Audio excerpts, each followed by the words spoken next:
কবিগুরু রবীন্দ্রনাথ ঠাকুরের ভাবনায় ঋতুরাজ বসন্তকে স্বাগত জানাতে উদ্যোগ নিয়েছে প্রস্তাবিত ত্রিপুরা শান্তিনিকেতন মেডিকেল কলেজ ও হাসপাতাল। এই উপলক্ষে কলেজ ক্যাম্পাসে বসন্ত উৎসব এর আয়োজন করা হয়েছে। প্রস্তাবিত ত্রিপুরা শান্তিনিকেতন মেডিকেল কলেজ ও হাসপাতালের পক্ষ থেকে ঋতুরাজ বসন্তকে স্বাগত জানিয়ে বসন্ত উৎসব পালনের জন্য আগামী 25শে মার্চ 2024 সোমবার মেডিকেল কলেজ প্রাঙ্গণ থেকে সকাল 9টায় বর্ণাঢ্য প্রভাত ফেরির মাধ্যমে এই উৎসবের সূচনা হবে। এখানে গোলা রং নয়, আবির ও ভেষজ আবির নিয়েই রঙের উৎসব পালন করা হবে।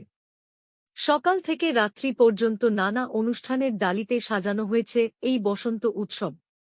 কলেজ সূত্রে জানা গেছে, ইতিমধ্যেই স্থানীয় বিভিন্ন সাংস্কৃতিক সংগঠন বসন্ত উৎসবে অংশ নেবার কথা জানিয়েছেন।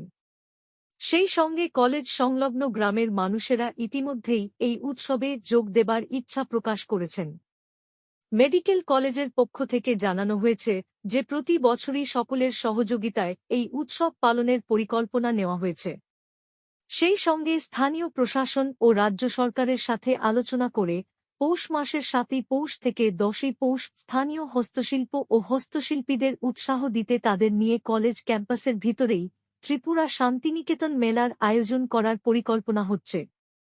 উত্তর পূর্ব ভারতের উন্নয়নে নীতি আয়োগের ভাবনার উপর দাঁড়িয়ে 2024-25 শিক্ষাবর্ষ থেকেই পঠন-পাঠন শুরুর প্রস্তুতি চূড়ান্ত।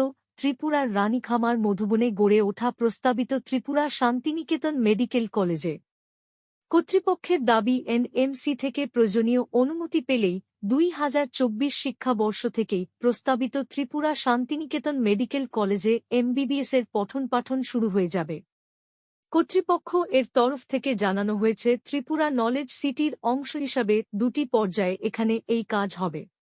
প্রথম পর্যায়ে থাকবে স্বাস্থ্যশিক্ষা অর্থাৎ হেলথ এডুকেশন সংক্রান্ত নানা শিক্ষা প্রতিষ্ঠান ও একটি ডিজিটাল বিশ্ববিদ্যালয়, এবং দ্বিতীয় পর্যায়ে রাজ্য সরকারের সাথে সহমতের ভিত্তিতে এখানে অন্যান্য নানা বিষয়ের শিক্ষা প্রতিষ্ঠান যেমন ম্যানেজমেন্ট কলেজ, আইন কলেজ সহ অন্যান্য কলেজ গড়ে তোলা হবে।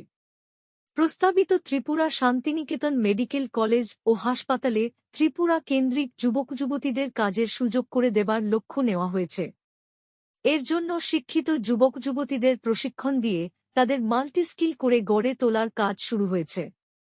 আগামী 5 বছরে 5,000 যুবক-যুবতীকে সম্পূর্ণ বিনামূল্যে প্রশিক্ষণ দিয়ে এই কাজের যোগ্য করে গড়ে তোলা হবে। স্থানীয় পঞ্চায়েত, প্রশাসন ও রাজ্য সরকারের সঙ্গে আলোচনার মাধ্যমে 2,000-এরও বেশি যুবক-যুবতীর কাজের সুযোগ তৈরি হবে এই ত্রিপুরা নলেজ সিটি ও প্রস্তাবিত ত্রিপুরা শান্তিনিকেতন মেডিকেল কলেজ হাসপাতালে।